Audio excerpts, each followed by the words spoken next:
What's the S stand for? Sin.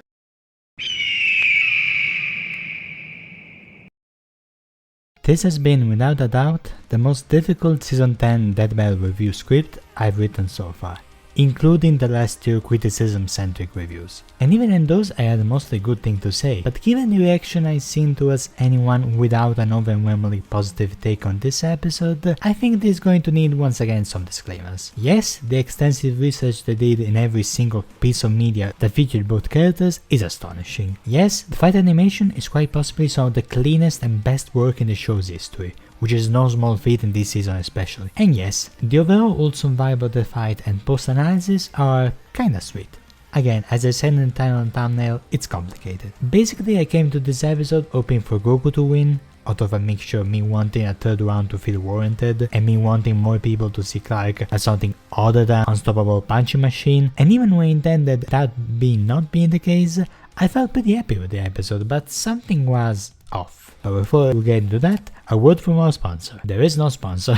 The breakdowns are pretty neat. I particularly like when they get into the real life inspiration behind both characters, defend them from common misconceptions, writing their own names in their native language, at which point naturally flows from one to the next, touching on what makes them both stand out, all great stuff. It was nice to learn about Goku's more unique powers like the Godbind and Key Mines, which would have been nice to see in the animation, but I digress, and apparently it goes to another dimension entirely when he teleports, like Nightcrawler, so good to know. Ditto goes for learning what Ultra Instinct actually entails besides looking clean as hell. And even updated the ever rarely mentioned Shockwave feat, which I've heard might change the verdict for certain episodes, but that's for another day entirely. Yeah, as you can tell, I'm not the most familiar with Dragon Ball, but it was very nice to hear them go over Goku's personal character journey from starting out small to go even further beyond. And never in my life I would expect a breakdown gag to hold sentimental meaning. But there is this one scene of Boomstick and Whis bringing up the sense of being powered to grow limbs. After that, they look at their respective prosthetics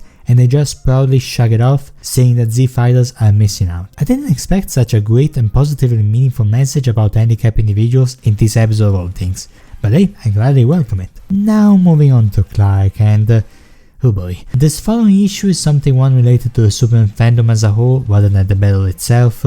The latter honestly just decided to hang on to a very problematic branch of a pre-existing tree. Almost everything about Clark's analysis feels like crossing checkmarks on a bullet point list, starting from the classic obligatory "it's a bird, it's a plane", or the more recent emphasis on his Jewish heritage via, of course, a Zack Snyder dig, which honestly feels like trying to pander to that group of people on Twitter who thrive on acting like Snyder is making DC movies to spite them specifically, while ironically telling others to move on. They then say, forget the movies, Clark is not just a perfect Boy Scout, which is 100% true. It would be nice to see them go over that. And they spend the rest of the analysis calling Clark the paragon of virtue you can't help but love because of course you do. So so much for that disclaimer, I guess. And of course they talk about the usual crazy comic book feats that will sound empty to general audiences because DC decided to push mainstream Batman stories at the front decades ago and we're still living the repercussions of that. I swear to god, they go over so many important story character moments that I kinda have to go through the power scaling blender and become just numbers. And it's inevitable with applying the sheer girth of the Superman's history in this format, but it just makes me appreciate it even more when we do get characters that have a limited and concise character arc where you have more time to dive into both the emotional and combat side of things. They talk about apparently every Superman being canon as a reasoning for why they're compositing him, even though compositing multimedia characters has been the norm since the show started, but okay. Also, I'm generally not a fan of the jazzy music playing throughout the whole segment. I think Superman as a character has already too many chains to the concept of nostalgia as it is. I do however really like the contrast between them going over the earliest origins of Clark as a character while showing footage of his most recent adaptation in My Adventure of Superman. Really a past colliding with the future deal going on here. Also, you know the old Superman has limits thingy, somewhat of a selling point for this whole episodes? Well, here they are. Every variant of Kryptonite Goku wouldn't even have access to, and red stars he couldn't teleport Clark to. All mentioned as an afterthought while we go over how much exponentially more powerful and faster he is from Goku. Neat, great, fantastic even. My problem with this breakdown is that it doesn't really do much to make anyone genuinely believe Goku has a chance. I'm not saying they needed to nerf Clark or lie about Goku. I mean, they did just that from what I gathered and still was enough, which does come across as kinda condescending, but not as quite as some moments in the fight, so let's get into that. Once again, as I said, the animation looks phenomenal. No amount of criticism or mixed feelings can change that. Be it the setting, the energy effects, bright colors, choreography, the mixture of 2D effects on a 3D background, the sheer immense speed and power these two convey, like chef kiss. The starting scene of them flying as you see both of the back logos, almost in a very teasy "oh you know who these two are" way, was really cheeky but fun. There's lots of references to both Dragon Ball and Super media. Obviously I cut more of the latter compared to the former, but I did peep at Z fighters like Clash that was also in Gogeta vs Vegito, and a Bruce Lee 1-inch punch arcing back to Goku's martial arts movie inspiration. On Clark's side of things, there are more obvious nods, like "my mom made it for me," but I did appreciate more subtle stuff like the Injustice 1 super move reference, and yeah, everything else is pretty blatant actually, like the Man of Steel punch, which even Goku is similarly tired of after seeing it being done 3 times in the show. Also, I guess taking after Zack Snyder is cool if it is to make your action look better. But I did like how they at least referenced another Man of Steel moment too, aka Zod's cape grab. But what I like much more than straight up references are when they retool famous phrases for new and different contexts, like the Doctor's "I don't wanna go" from last time. In this fight, Clark referencing the word of cardboard speech goes from him lamenting the crushing responsibility of his power to a realization that by fighting Goku and knowing they can wish back anything they might destroy, he is free to go all out and enjoy his power for once. I talk in great length about the juxtaposition between Clark's immense power and his immense care for everything around him, being one of my favorite and personally most important traits of the character, including how much of a mental toll that would take on someone. So I can totally imagine this fight being a dream come true for Clark, but there's the other side of the coin. Oops! Well, I guess we can wish it back later. World made of cardboard. I actually imagine a dialogue almost exactly like that going into the fight, except I would have had Clark say, "Okay, let's go again, but if we go too far," and Goku replies, "we can just wish back everything later." Prompting a, "I'm still not over how casual you are about all of this," from Clark as the fight starts. So you can probably imagine my mixed feelings when I did that almost one-on-one rendition of my idea, except I had Clark indeed be casual about all of this. Now, this is 1% my ignorance about how Dragon Balls work most likely, but I'm not sure how I feel about Clark being so nonchalant about throwing a punch that essentially destroyed the entire universe, even while knowing they can bring it back later. Do the Dragon Balls reverse time? Are they even obtainable from where Clark and Goku end up being? Would the Dragon Balls create copies of everyone who died, meaning the original selves did die?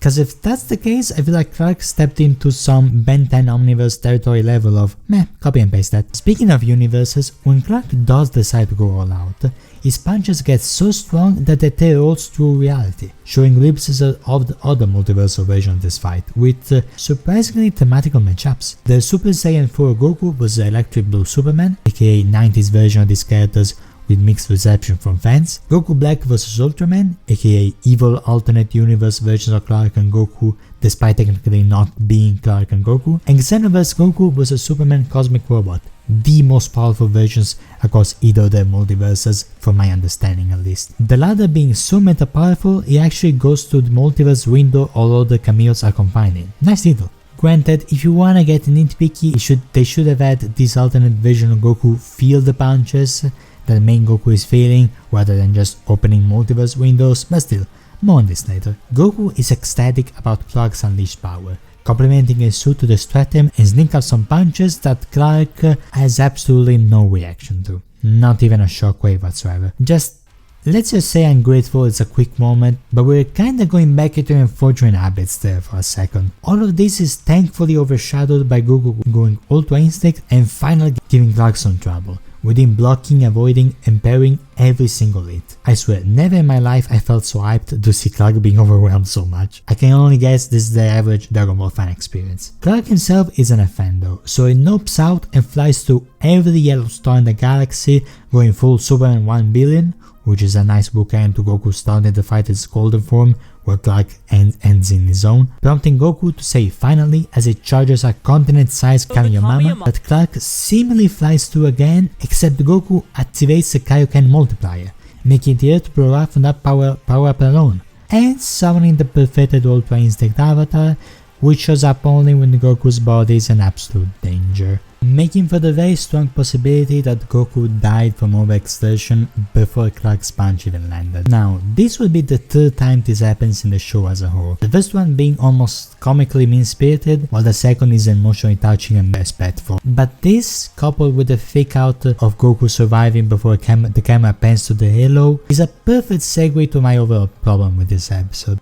Yeah, it's nice to see that they went from Goku being overwhelmed in every physical category to straight up matching Clark's speeds and surpassing his combat prowess. And I get that the end message is it's all just for fun. But when both dialogue in the fight and commentary in the post-analysis frame this as the quote once and for all conclusion, it kinda comes across as empty lip service bordering on condescension when you hear stuff like, how does he not win? But even if, who wanted Goku to lose? I'm gonna show some Reddit screen caps from a post that explains pretty much why I'm not fully caught into their friend's energy they brought into this fight. Clark doesn't get a single scratch or clothing damage. He humors Goku more than anything. It overall feels more like he's doing this to make Goku feel better than anything, instead of the latter having any actual chance from the start. Don't get me wrong, it's much better than how the previous fight handled condensation, but I'm still trying to wrap my head around on whether a child-proof let's not offend anyone version that ultimately has the same core problem is truly the best alternative or not. But even with all of my problems with this episode, there is one undeniable aspect about this inherent existence I have to admire, parts of which are not 100% sure were even intentional. This episode is basically a celebration of that battle as a whole.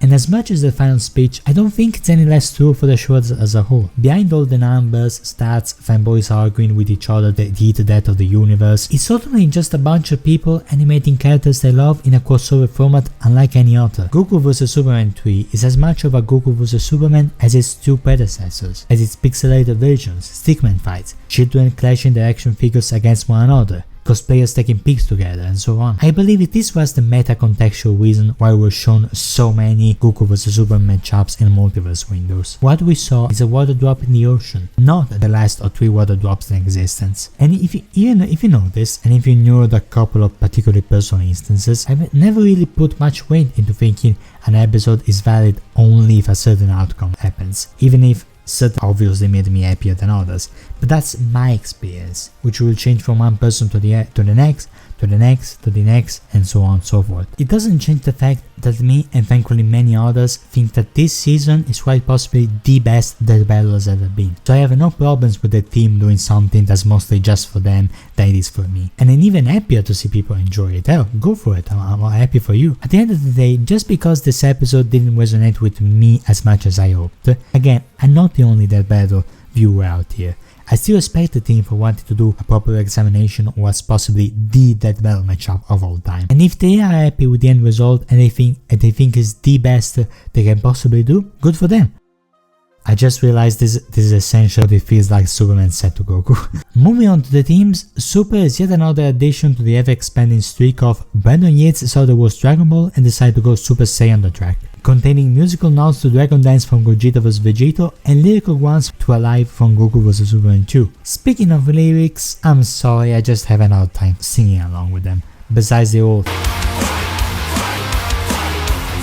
which leads to my problem once I did get into the lyrics. Instead of the song being narratively relevant to both characters and what makes them, well, them, it's basically a chorus for how much Goku lost the fight and trying to gather hype for this episode, like a promotional track of sorts. I can't say I'm too fond of that approach, a bit too meta for my liking. My god, I can already hear the U8 fan accusation being written as we speak. While my preferences towards Superman's character tend to be more dynamic than what many would want, the fact remains that throughout pretty much the entire character history, it was defined by this unrelenting spirit first, then his unrelenting power as an effect of that. He pretty much always follows a flat character arc, changing the world around them more than it changes him, like it's true for many Paragon type characters. This is exactly what they said in the end analysis, and they were 100% correct on that. But what Goku brings to the table as a dynamic character in constant search for powerful foes, new moves and powers, surpassing new limits, is, well, the search for self-improvement. And thus, I deem the themes for the penultimate episode, Season 10, to be self-improvement versus improving others.